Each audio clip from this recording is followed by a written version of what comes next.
welcome back to Carswell's Customs. I'm Christopher. I got my cylinder heads back from the machine shop, and it looks like I actually hurt flow on the new valve job that I did here. So I want to go over a couple things with you and see the error in my ways. So I had both ports flow tested, and I had the exhaust port flow tested as well, because we're going to go ahead and port that one as well. Here's our 2.3, obviously, and here's our 219 intake valve. So as we zoom in here and take a look, the flow numbers from my buddy Jack at Valley Performance, he stated that probably lost some flow due to the fact of the valve shrouded. In other words, when the valve opens, there's not a whole lot of air or area for the air to move around the valve into the combustion chamber, where the 2.19, as it opens up, does have more area from the valve, there we go, the valve edge to the wall. So what I'm going to do is try to make up for a little bit of the inefficiencies down low with a little bit of porting and work in the combustion chamber here. So go ahead and get all my tools out, grab a cigar, and we're going to get to work. So you can see how large the 2.3 valve comes out here to the valve seat, and I had him put a 4-angle valve job on here. And so where this valve seat comes in to the actual cylinder head, even in the stock configuration, I'll get some light to show you that in a minute, but the this bowl here area is quite far back, so this is actually reducing the amount of air that can flow through to the valve, and then as the valve opens, this here can restrict because it isn't this bowl isn't far enough back for the most efficient flow, because our seat is bigger than the bowl itself. So we're going to take our bowl, push it back so it's at least as big as the seat, and even blend that maybe a little bit more into the seat. And you can see over here as well, let me use a pen, this part here, it looks like it's got a good transition, but we'll smooth that out a little bit, and then again bring that bowl right out to that seat.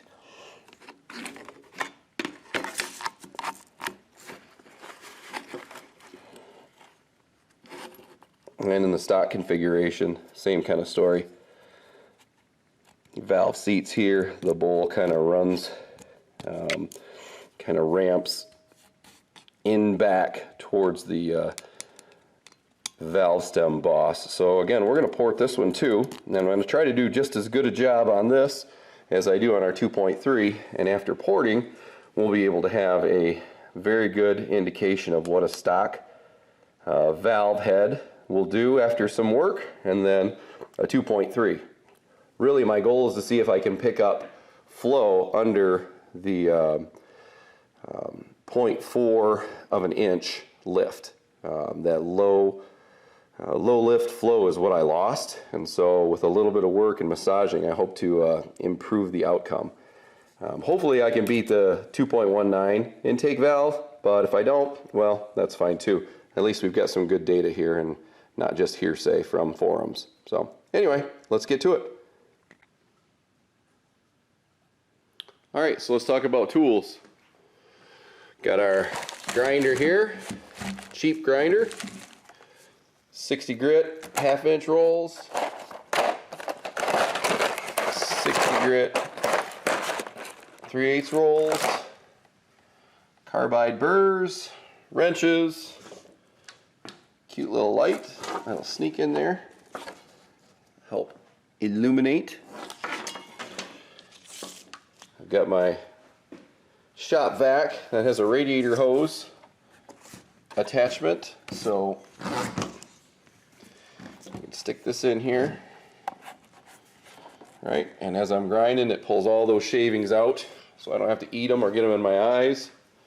And I got a good old-fashioned, whatever, 16-gallon, 6.5 horse vacuum cleaner. I do have a variable speed power thing that allows me to obviously vary the amount of juice that goes to my drill, grinder, whatever the name escapes me. What is this thing? Die grinder. So that way, because this thing, if you plug it right into the wall, it'll take right off, and if you've got a carbide bit on it, it's just a little too much RPMs. Sometimes it'll blow the rolls away too from too much speed. So I can back that thing down and get the right RPM, and yeah, and that'll do it. So we'll start grinding away and get to where we got to be. Alright, so we're getting some porting done here, and as you can see from the shiny bits, that's where I've been running the sanding rolls to clean up the port. Ooh, here we go. So this bowl here, we've pushed this bowl back with the sanding discs to almost parallel with the valve seat here. Almost, not quite, but we pushed this back, and as you can see, as this transitions around on both sides, there is work. Let me put a light in there on those walls. So there's a little bit of light, so you can see that as this bowl transitions to the actual port here, this has been pushed back a little bit. Then on this side, we've done the same thing. The bowl here transitions to the port and is a lot better flow.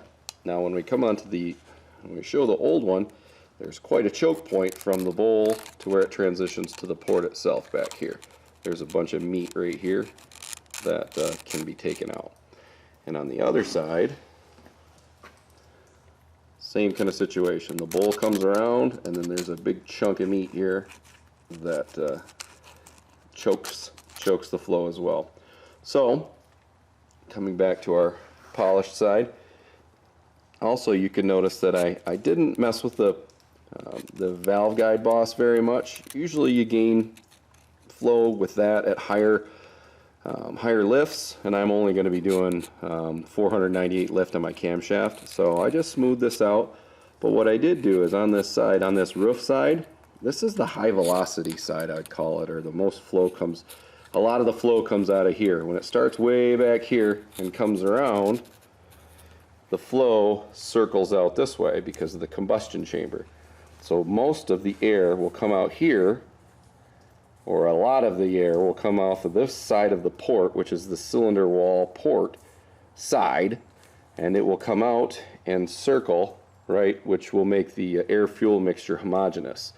So this side has a lot of velocity, and you can tell because of this dam that I left in here, or this piece of metal that's left. It's a shear dam, I believe it's called, and so if there's any air and fuel on this side that gets separated, or I'm sorry, if there's any fuel that gets separated from the air, it'll hit this dam, shear down, and then get caught up in the counterclockwise, at least from this angle, counterclockwise action of airflow. So this side definitely has a lot of velocity as it comes down this side of the port. So I did spend a little bit of time. I didn't make it bigger so much or try to make this side bigger, but I did put more effort with my sanding roll on this side of the port and this wall as well. So this will be this side of the port as it comes around and circles into the cylinder to fill. Alright, so did some work on the combustion chamber. You can see here that it's shiny for one. Number two, which will, help reflect heat and energy back on top of the piston. But in here, you can see that this has been pushed back into this meat here of the cylinder head itself. So I'm trying to unshroud the valve, so as the valve opens up, it has more area for the flow to come out into the cylinder instead of being obstructed. I worked this back side here, and I also knocked a little bit off here because as the valve opened up, this had some shrouding as well.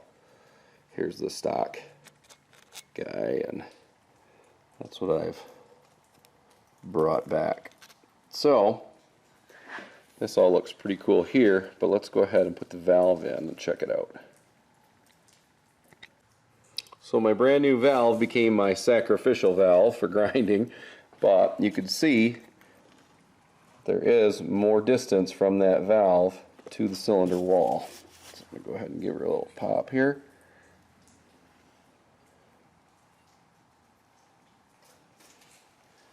You can also see there's more flow area here and around the back side.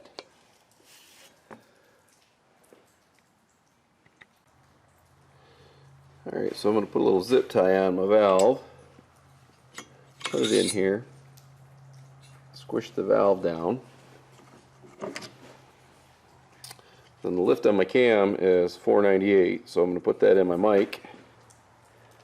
Then I'm going to set my valve height and take a look at how my porting looks at my max lift of my camshaft. Alright, so I got that set in, 498, and so you can look and see that we've got a lot more clearance from the valve to the combustion chamber face. Look on the back here, quite a bit more distance from that valve to the cylinder head wall.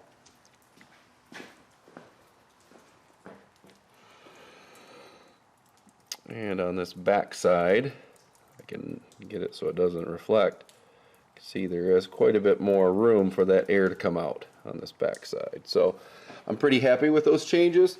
Again, I could do the whole combustion chamber, which would probably help on horsepower, but this is a horsepower per dollar or a horsepower per hour video. I'm trying to get the most bang for my buck for my camshaft lift and my operating range for the engine, which is probably a max of 5,000 RPMs. So I think we're pretty good here.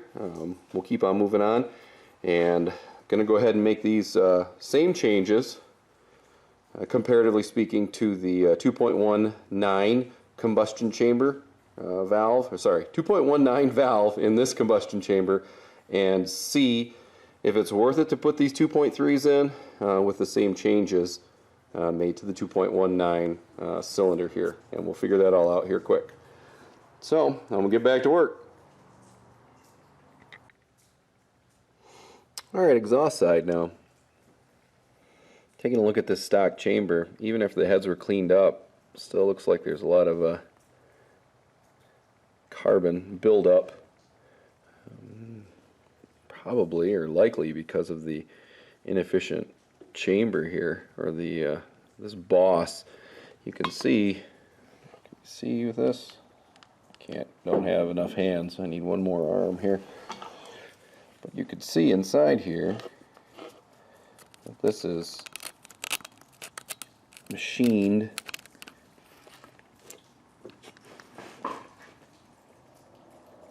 kind of wonky. It's got a lot of pokey edges, and it looks like there's some steps and some inefficiencies in here. So really my idea would be to, again, make the bowl come out close to the valve seat, take out these edges on the bottom of this valve guide boss, and then not work so much on the valve guide boss, not so much on the back, but just probably smooth it so the flow will come up and around this valve guide a lot more efficiently. So that's going to be the mission statement, and we'll see what the flow numbers say. Alright, so here we go with the exhaust side of town. You can see that I've did the bowl work. I've pushed the bowl back, got rid of a lot of the steps and weird casting marks that are inside it, and I also polished or removed some material from both sides of the guide boss, and then just a little bit on top here, so when the exhaust you light off the combustion and the exhaust comes flying out, it'll have a smooth flow out through the port. So we'll look at the old one. You can see that there'd be definitely a lot more obstructions to flow with the original casting, with this big flat piece that directly impedes flow out of the combustion chamber. A couple steps and edges, and you can see the carbon there. Not a whole lot of room on both sides of the guide boss. And so we'll come on back again. You can see how things have smoothed. Didn't try to re-engineer anything, just trying to make flow smooth the flow on the way out. So we'll take a look here too.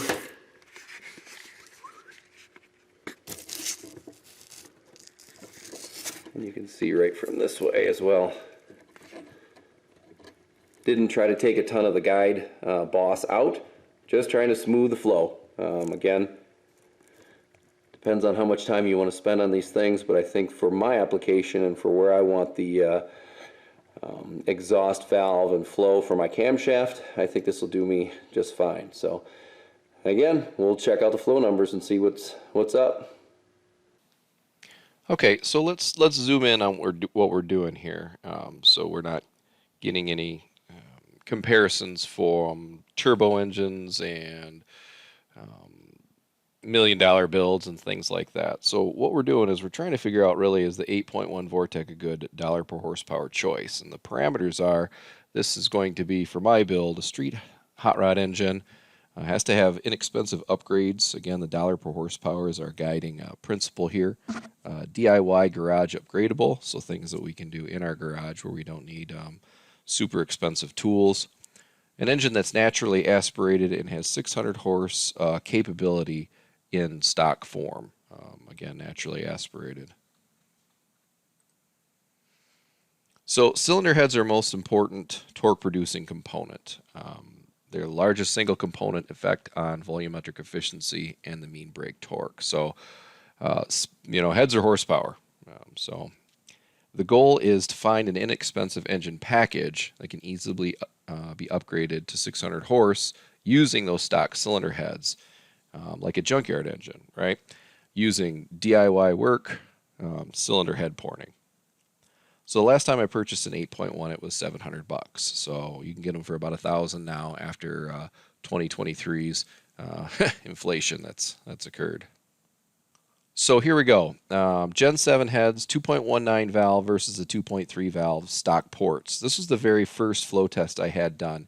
And you could see that the 2.19 valve outlined in blue is the better choice when we're looking at the stock ports. The 2.3 valve did not flow as well. And then when we hit 500ths lift, it looks like it appears to be the port is the it doesn't matter what you do to the valve, the port is maxed out. So 2.19 is better than 2.13 in this specific situation. So what else can we gain from this? No, don't really need to get a camshaft bigger than 500ths lift unless you're going to be doing some cylinder head porting. So go ahead and make your decisions based on port flow for your camshaft. So here we go. 2.19 ported versus unported valves. So all of these flow tests, all of the valves have had a 4-angle valve job. So had to do that just to get the intake valves to seal to the ports because they were beat up. So first off, that's going to help low lift flow anyway. So we were going to go ahead and put that with the porting job. And you can see that porting the Gen 7 heads with the 2.19 valve gets us to 300 CFM airflow. And you can see here where at about 500ths lift, the stock heads flatten off, but the ported heads are climbing. And that takes us to about 600ths lift. Again, guess I forgot to describe my chart here. This is valve lift at the bottom, and then up here is the CFM flow in relation to the valve lift. So this is a winner here. So here's the answer. without watching the rest of the video, the best dollar per horsepower 8.1 package is the ported cylinder head with the 2.19 valves and the 4-angle valve job. Airflow through those cylinder heads should support somewhere between 600 636 horsepower, depending on if you're going to do a roller hydraulic or hydraulic flat tappet camshaft. So we'll go ahead and look at the 2.3 valve ported versus the 2.3 valve in the stock cylinder head. And you can see that the 2.3 valve does enjoy the port work, and it did pick up just a little bit more on the high end of the valve lift in CFM flow.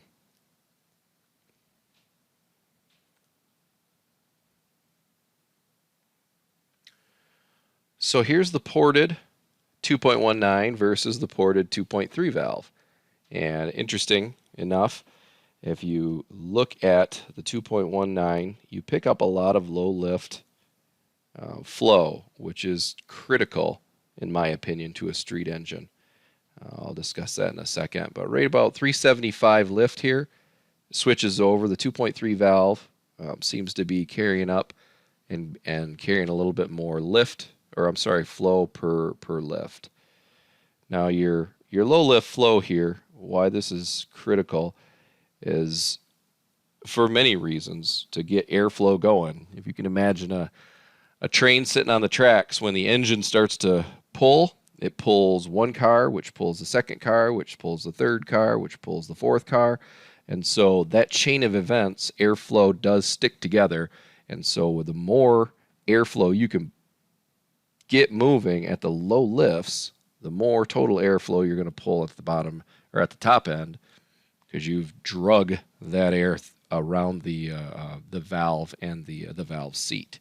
So low lift flow, a lot of that's influenced by valve jobs. We've got a 4-angle valve job here, and the 2.19 valve is definitely better in this piece. So this is my decision, which I would, if I was, or when I build another 8.1, going to keep the 2.19 valves in. So let's talk about a comparison between other cylinder heads. This data is all easily found online. I had a set of pocket ported my peanut port heads from a 454 I had in a boat. And so this is the 088 rectangular port heads, which were a big choice on the early Mark IVs, Mark IV big blocks. Here's the Edelbrock E Street heads, which are in a more inexpensive cylinder head in stock form. And this is the ported 8.1s in 2.19 valve in blue. And you can see of all of the cylinder heads, at least from my data, we're pulling a lot more low lift flow. And that low lift flow carries all the way up to 500ths lift, where the rectangular port heads pretty much take over at 500ths lift to 600ths. So what can we draw from this data? Hey, but why not buy a 8.1 for $1,000 or $1,200? Because you've already got pretty darn good cylinder heads, and they'll support 600 horse. That's enough said there.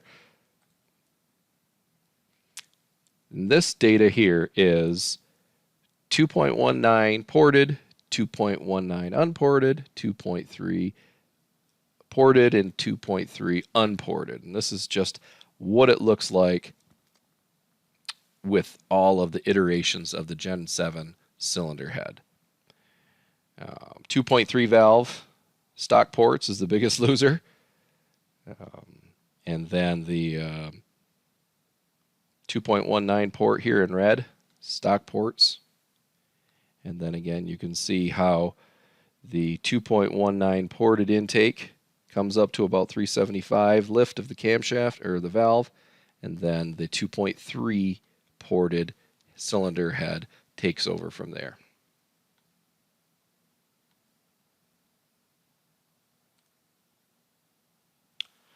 So this is some a Excel document I put together by reading David Vizard and another cylinder head book. I can't remember which one, but it had some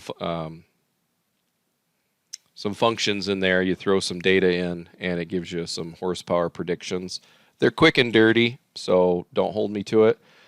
But we're pulling 305 CFM through the 2.19 ported heads. It's going to equate to about 605 horsepower with a hydraulic flat tappet cam.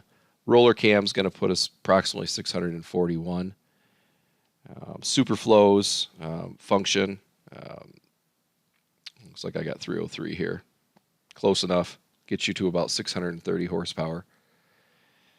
So this is an interesting thing too. I found from the Superflow from a book that this gives you the RPM based on your displacement per cylinder, where your peak horsepower is actually going to be found. So with 300 CFM of 303 CFM and a 62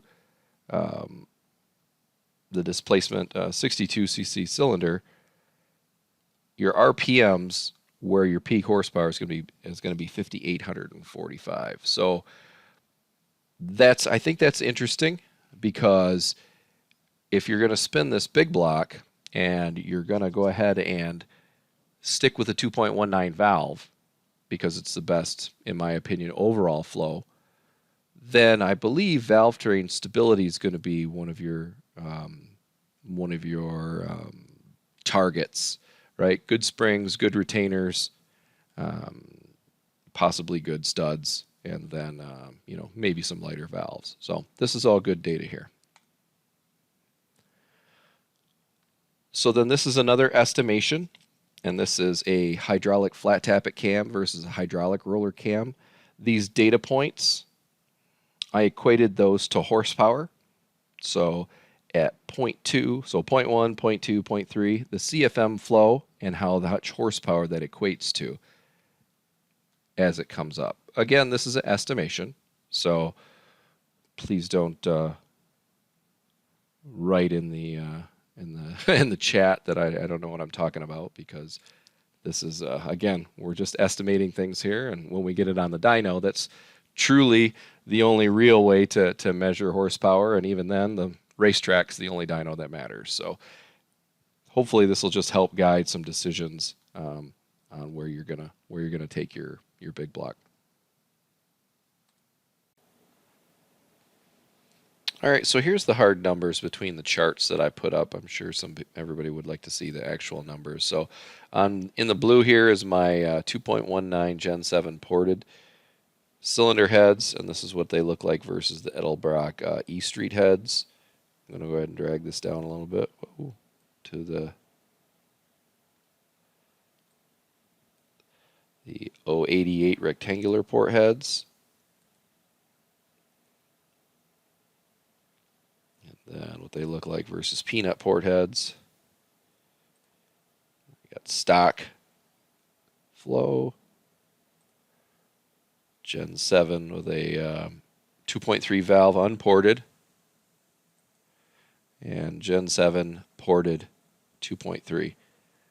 And you can see right at like around 700ths lift, you can see we're about 313, 311, but these are some pretty healthy cams. And so again, I just think the 2.19 with a 600 lift cam is going to be the big winner. Here's the exhaust port results. This is the stock exhaust, and then this is after I've ported it, and so we did pick up some flow. Not a ton of flow. I think those cylinder heads on the exhaust side would probably need quite a bit of more meat taken out to get above that 200 flow mark. But you're at 200 flow at 500 lift, so that's pretty good stuff. Here's the data from different different variations of cylinder heads. The Edelbrock, 088s, peanut port. And this gives you the CFM flow as well.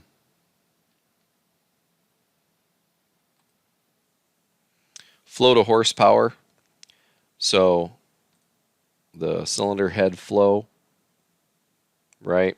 And then you take that cylinder head flow of 83, put it through a function, and it comes out to 165 horsepower. And so this lift, this amount of valve lift equates to this amount of flow, which equates to this amount of horsepower. All right, so we're inside today. We're going to make some RTV silicone molds of our intake ports. We're going to go ahead and mix these two together, pour it into this cup, and let it drain through a hole, so that way it gets all the air bubbles out. We're going to pour it into these three intake ports. This is our stock port, the 2.3 valve port, and then the 2.19 valve port. These two ports should be very similar, at least as similar as I could get it. And then the stock port here.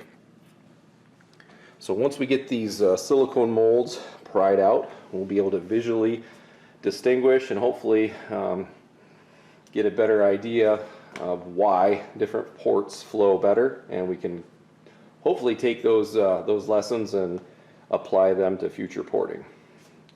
So we'll get started here. Okay, so I went ahead and stirred this up, the white part, and then you're supposed to mix it by weight, but you either pour all this in there or weigh it out. So I'm just going to pour it all in and see what happens. I've shaken this up as well. So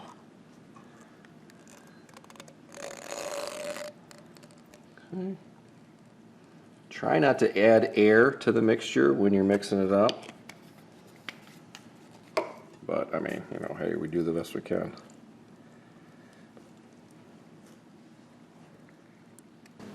Okay, so I've got this mixed up. And so I'm going to go ahead and pour it into this cup.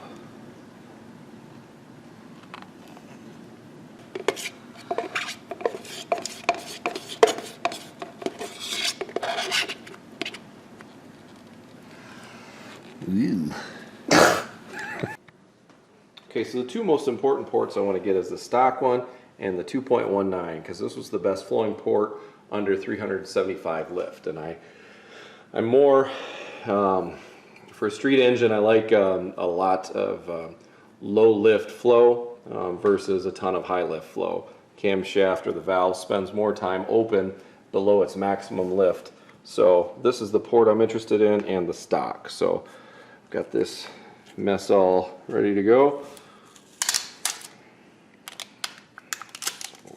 Pull this back and let it all fill in. Ugh.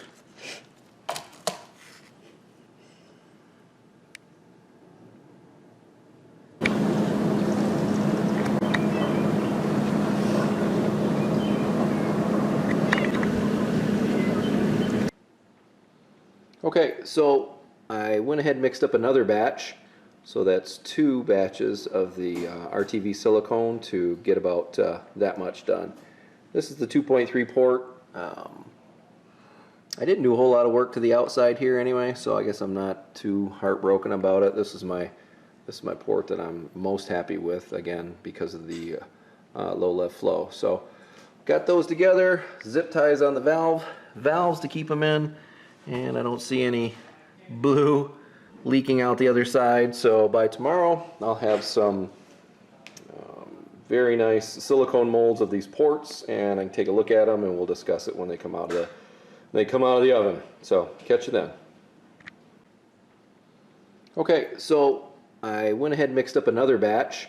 So that's 2 batches of the RTV silicone to get about that much done. This is the 2.3 port. I didn't do a whole lot of work to the outside here anyway, so I guess I'm not too heartbroken about it. This is my port that I'm most happy with, again, because of the low lift flow. So got those together, zip ties on the valves to keep them in, and I don't see any blue leaking out the other side. So by tomorrow I'll have some very nice silicone molds of these ports, and I can take a look at them and we'll discuss it when they come out of the oven. So catch you then. Okay, so here's our silicone all, or RTV all set up. And we just got to pop our valves out. Start prying that mold out of there.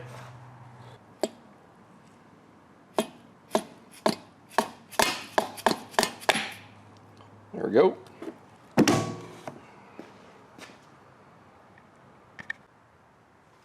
Alright, so the next thing I'm going to do is take a screwdriver and separate this RTV from the cylinder intake port sides, so that way you can actually push it out.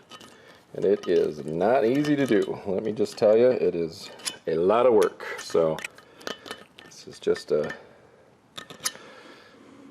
pain, really, but it's pretty cool. Okay, so what I like to do is make sure you get like a round screwdriver so you don't mung anything up or beat anything up. And you can use silicone spray. WD-40 seems to work real good. So just kind of move this thing away from the cylinder walls. Pop some lube in here up top. And then the easiest way that I found to do it is to take a wooden mallet end and then the round screwdriver. Get in here, give it a little tug on top, push down from the top, and bring it out.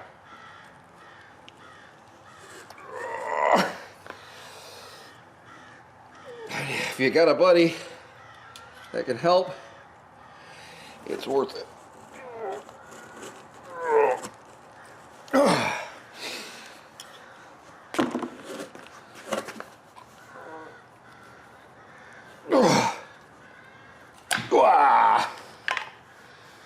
Whew. Got it. There it is. Woohoo! Alright, so let's take a look here at our intake ports, molds, and this is the stock mold. Alright, so as we're taking a look at it from the top view here, you can see that the cylinder head, the roof of the port, comes down and cuts into the port here by where the bolt comes in, the rocker stud bolt. As we're looking, we're taking a look at this, you can see how this comes through. It's going to be kind of hard to see, but this port like kind of chokes in here. I think I probably spoke about it in the video where this port comes out like this and then cuts in and then comes out again. There you can kind of see it right here into the bowl. Also notice that the short side radius of the port, in other words the back here, how much of a right or a tight angle this is. You want this more like stretched out, right? You don't want it as tight like a 90-degree angle, because this disrupts flow and it reduces the smooth airflow and the homogeneous mixture of air and fuel together. So looking around, and you can also see how the intake port, the bowl, how much the bowl tightens in before it hits the valve seat.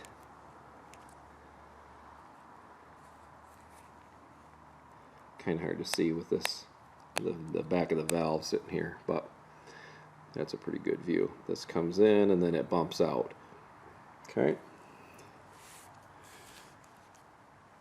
So let's see how we did. This is the 2.19 port. This was the best all-around port. And you can see that the rocker stud ended up right here. So the bolt came into the port just a little bit. Well, you can also see that this roof was brought up, and then it transitions down. You can see that the bowl smoothly goes into the valve. And even here, you'll notice that there is an indentation from the bowl of the port here as it hits the back of the valve. So even this part here, we could have opened this up a little more. Looking at the short side radius, okay, it's still pretty abrupt, but it is less abrupt than the original port. So we did a better job on that.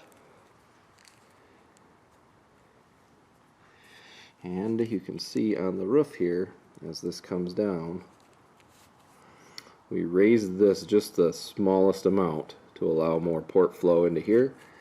And we also did the same with the other side. You can see that the roof comes down, stays smooth, stays high, and then transitions into the bowl.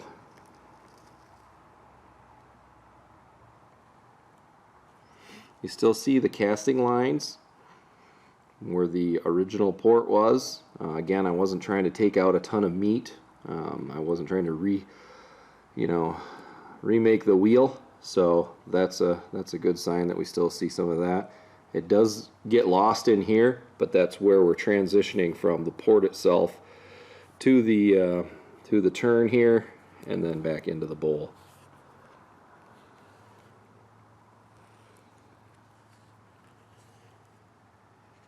So how did we do versus the 2.3 valve? Alright, it's going to be extremely hard to see, so you're just going to have to take my word for it. If we look at the bowl itself, you can see I did a much better job from the port as it transitions into the bowl to the valve, the back of the valve here at the valve seat. This is a much better, smoother and more open bowl than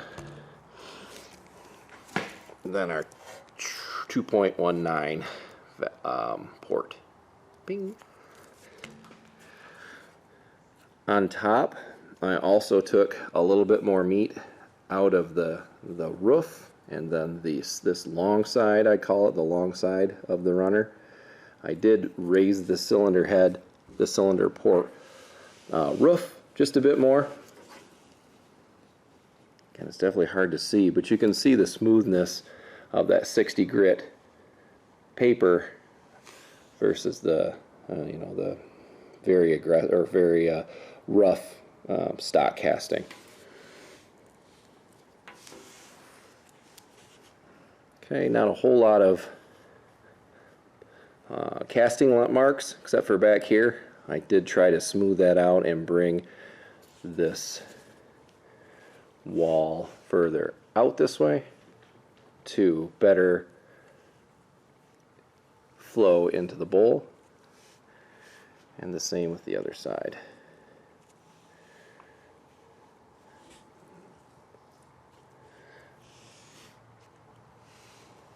The port sealing, you can see that this is the rocker arm stud again. There's plenty of threads into the cylinder head to retain the rocker arm stud. So I like this port better. I like the porting job better. I think that it's smoother, and I think it's bigger where it needs to be. This one flowed better at low lift. I think that has a lot to do with the valve size and the amount of velocity that it keeps versus just port size. So before I put the heads on, I'll probably just try to do a better job of smoothing everything, keeping an eye on this short side radius, trying to smooth that out a little bit more, and doing a good job of transitioning the bowl into the back of the valve or the valve seat. Okay, so again, this was the stock port.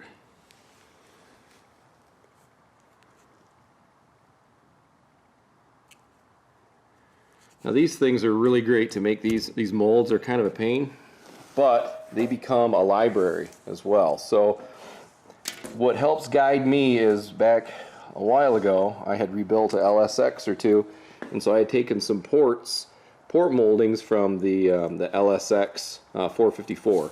So a very good set of high performance heads.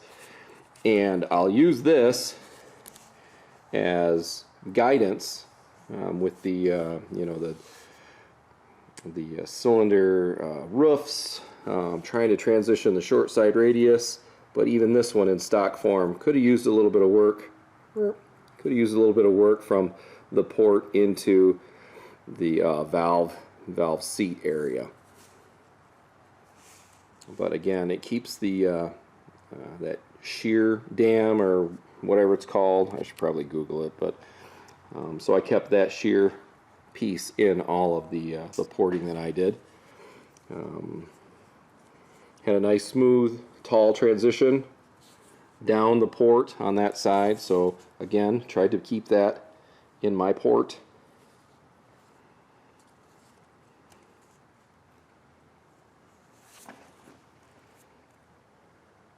And there are some good similarities here between these two cylinder heads.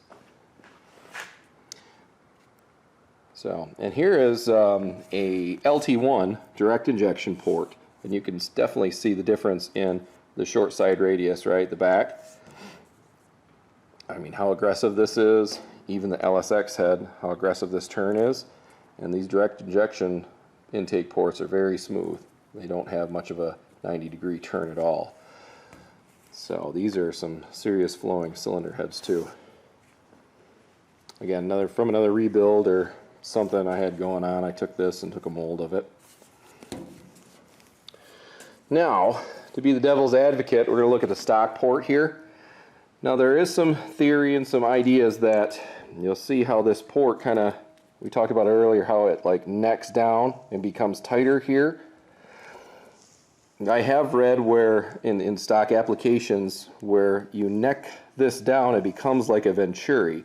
So in a venturi, the speed of the airflow slows down, but the velocity speeds up. So as the intake valve opens here and you have this venturi effect, you could see a higher air velocity inside this port, which smashes down right on the back side of that valve and helps atomization and the velocity of the air coming through. So in stock form and in standard RPM operating range for a standard truck, like on a standard day, probably an excellent idea. But I think we're going to start straight legging our hot rods a little more than what they planned on in stock. So there we go. So make yourself some molds and build yourself a library. I've got a box of them actually over here, port jobs that I've done. So that way you can refer to it and keep on getting better. That's what we're trying to do, right? Better and better. Well, there we go.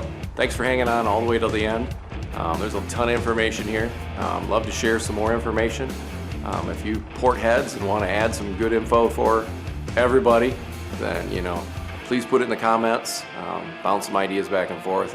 And again, we're trying to share knowledge and make everybody faster. So thanks again.